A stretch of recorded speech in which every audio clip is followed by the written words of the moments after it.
It's spring. Around my house, that means it's time to start gardening.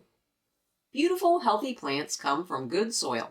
So I'm going to show you how I establish new beds, both raised and in the ground, and how I prepare the beds I've already got, and how to make soil mixes for pots and planters.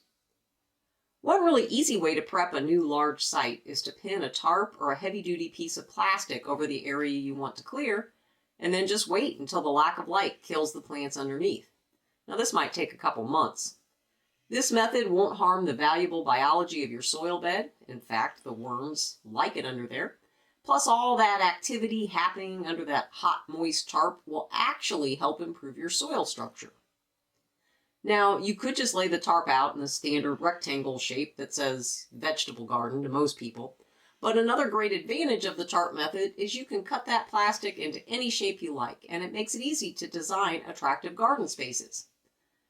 Smaller plots that integrate with your landscape design and combine ornamental and edible plants aren't just prettier, they also help maintain good soil because they allow you to avoid walking on your garden beds, which causes soil compaction and makes it hard for water and nutrients to filter down to the roots of your plants. The tarp method allows for the least disruption of your soil's biology, but if you don't have time to wait a couple months before you plant, you can opt to remove the grass bed with a shovel. This method of establishing a no-till bed allows you to plant the same day, and it gives you a good picture of what kind of soil you have and what kind of organisms live in it. As you remove the grass hunks, take the time to shake off the soil, dig through the roots, put the worms back into your plot, and see what other kind of bugs are living in there. The texture of your soil plays a big role in its fertility. There's essentially 3 different particle sizes in soil structure. There's sand, silt, and clay, and sand particles are the largest, clay particles are the smallest. The ideal balance of these 3 structures is called loam, and that's about 40% sand, 40% silt, and only 20% clay. The goal is to have a soil structure that's loose enough to allow water and air and nutrients and the plant roots to move easily through it, but still sticky enough to retain some water and nutrients long enough for the plants to soak it up. Now you can do a simple squeeze test on your soil to guess its makeup. Dig up a handful and squeeze. If it sticks together and holds, you've probably got clay. If it sticks a little bit but crumbles, you may have a nice loam, and if it just falls apart through your fingers, you probably got sand. The squeeze test isn't completely accurate. I mean, even a sandy soil might hold together a little bit if it's wet, and most soils are definitely a mix of a few things. The color and hardness of the ground can also give you some good clues as to your soil structure. There's another way to find out what you've got. Fill a mason jar about 1/3 of the way full with a scoop of soil. Then fill the rest with water, shake it up, and let it settle overnight. You can see the layers. The sand will be at the bottom, then the silt, and then the clay. The water clarity can tell you something about the components too. If it's very clear, you probably have mostly sand. If it's murky with soil suspended in it, you might have a good loam. And if it's murky with visible sediment, you have mostly clay. Now beyond soil structure, you'll want to know the nutrient content and the pH of your soil. Here is a list of the basic macro and micronutrients required by plants. As you can see from this chart, the pH of your soil affects what nutrients will be readily available to your plant.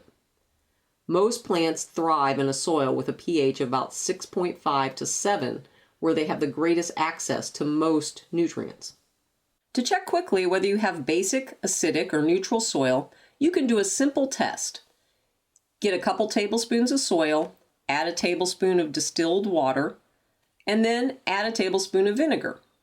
If it foams, you probably have alkaline soil. If it doesn't foam, get another 2 tablespoons of soil and another tablespoon or 2 of distilled water, and mix in a tablespoon of baking soda. If this foams, you have acidic soil. If neither one of these things foam, your soil's probably neutral, which is pretty much what you're looking for. Now there are tests that you can buy at the garden store. You can do a test with cabbage water that will give you an array of colors depending on the alkalinity or acidity of your soil. But for the most complete soil analysis, visit your local extension office. For a few dollars, they can tell you everything you want to know about your soil. If you discover that your soil is acidic, you'll probably want to add some lime. If your soil is too alkaline, you'll need to add sulfur. But be cautioned, there are specific ways to add lime and add sulfur to the soil, and adding too much of either can cause problems too. So research carefully how to proceed if you find you need to amend your soil to make it more acidic or more alkaline. Every soil will benefit from the addition of organic matter, especially compost or properly aged manure. Soils also benefit from some good slow-release organic fertilizers, preferably those that have a low ratio, under 20, of nitrogen, phosphorus, and potassium. That's generally known as NPK. Those are the primary nutrients. And then you'll want that fertilizer to have a good array of secondary nutrients as well. Here's a chart created by Mother Earth News of some good natural organic fertilizers. For my little plot of soil, I'm working in a thick layer of compost and manure into the top 6 inches of the soil. And I'm going to just work it with a hoe until it's nice and light and looks well combined. Then I'm going to add some lava rock to give it some air pockets since my soil is mostly clay.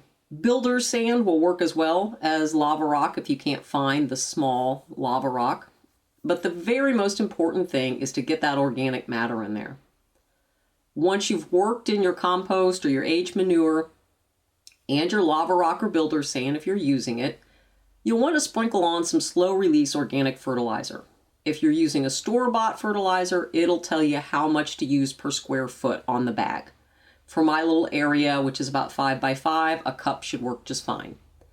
You'll work the fertilizer in gently with a hoe and then go ahead and plant.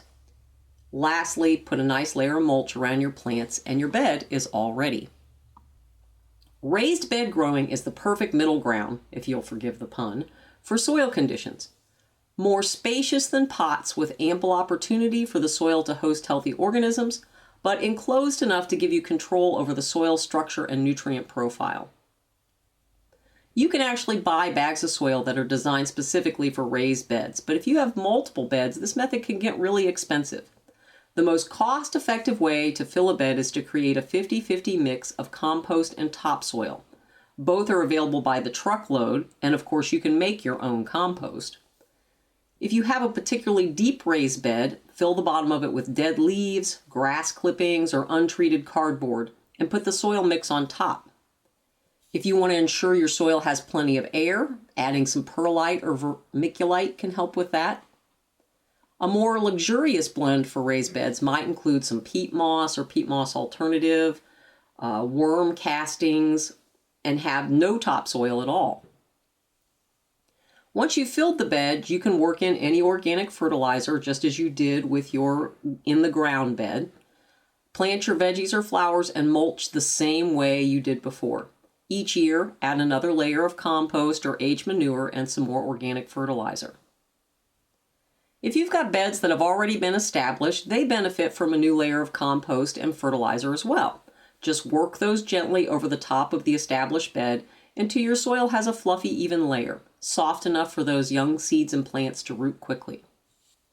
Growing in pots can be tricky, and it requires a very light, nutrient-rich mix that doesn't necessarily contain any soil in the traditional sense. There are hundreds of recipes out here. I like to make a giant tub of soil for my pots all at once because I fill a lot of pots. And this is the mix that I'm making up today. It's going to have 5 gallons of compost, 5 gallons of builder sand, 5 gallons of peat moss, a half a bag of perlite, 2.5 gallons of manure, 2.5 cups of bone meal, 2.5 cups of worm castings, and 2.5 cups of garden lime. Now, I'm going to mix mine in, half of each ingredient, then mix a little bit, half again, and then dump it all into a wheelbarrow and mix it some more. So we get it really well incorporated. Of course, you can cut this recipe into half or even in fifths, however small you'd like. This mix is really good for plants. If you are starting with seeds in pots, you'll probably want a mix that contains just peat moss, vermiculite, sand, and lime. Now you should be ready to garden. Thanks for watching. For more great gardening resources, visit us online at jesspublib.org.